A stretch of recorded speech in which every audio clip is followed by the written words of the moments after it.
Hello, my name is Joe Baca Jr., the 5th District San Bernardino County Supervisor, and earlier this month we began celebrating Hispanic Heritage Month. And today we have the Chief of Police from the Colton Police Department, Chief Henry Dominguez. Chief, well, welcome. You want to tell us a little bit about what Hispanic Heritage Month means to you, especially with your heritage? Yeah, thank you very much for having me. You know, Hispanic Heritage Month to me, it gives me a chance and an opportunity for everybody to kind of just understand and recognize, you know, the contributions that have been made by Hispanic Americans well before us, you know, and the trials that they've had to go to and the path that they took in order to help us out to get where we're at now. You know, when you look back at the history of the Hispanics and, you know, and how they contributed to society throughout the years and everything that they've done, and it really, it's humbling. It really is humbling, and it makes me proud, you know, to be where I'm at today. No, and we appreciate the fact that you're here today. You're a local Hispanic police chief, and you serve as a role model to many of our children, our families, and you tell others that, hey, I could be the next chief, you know. And one of the things I've noticed is you're seeing a lot more Hispanics, Hispanic women get into law enforcement. So tell us a little bit about some of the barriers between law enforcement and the community that you're trying to break down as a police chief. That's one of the hard things to do because, you know, we're battling so many things going on. Barriers keep going up because it's the stigma that's been put on. But the one thing that I think that we do is really start to try to communicate, really start to teach people teach our officers how to talk to people. And, you know, and it goes both ways with the communication. What I mean by communication is just not just talking, it's listening, you know, and understanding both sides, having an openness, being open and willing to hear the other side.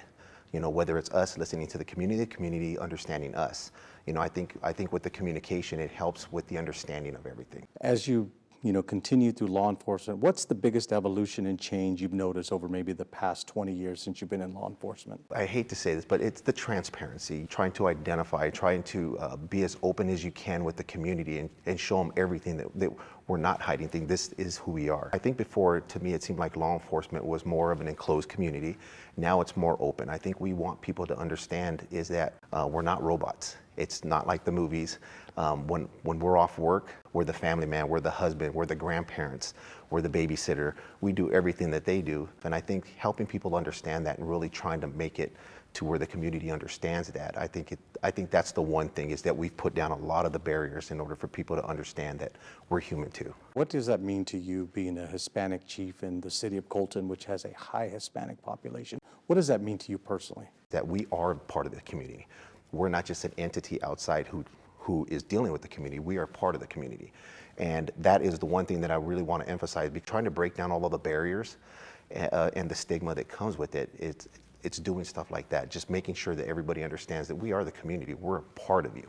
How do you try to recruit local talent, people from the community to come back and give and let them know it's okay to be an officer in the Colton Police Department? What kind of steps are you taking to do local recruitment for our local residents? You know, one thing that we try to do, and I try to emphasize even with our officers, and they understand this now, we've got a few officers who are homegrown. Give good images, be part of trunk or treat, be part of Christmas giving, be part of everything like that so the kids see a different light in us instead of just always us responding on 911 calls. They understand that, hey, you know what, that officer is human. He is a person. He does care. No, we appreciate it, Chief Dominguez. You know, thank you for your time. Thank you for being a positive role model, positive influence, but also trying to make your agency a part of the community and really integrate and get to know the community. Because as you know, the city of Colton is a very, very tight-knit community, very close.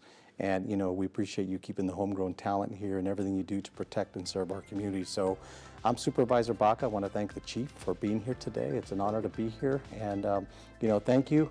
Please look on our website. And please, if you have any questions, please call the Colton Police Department. If you'd like to either become an explorer or become a law enforcement officer, reach out to Chief Dominguez and his team. Thank you, and we appreciate you looking on.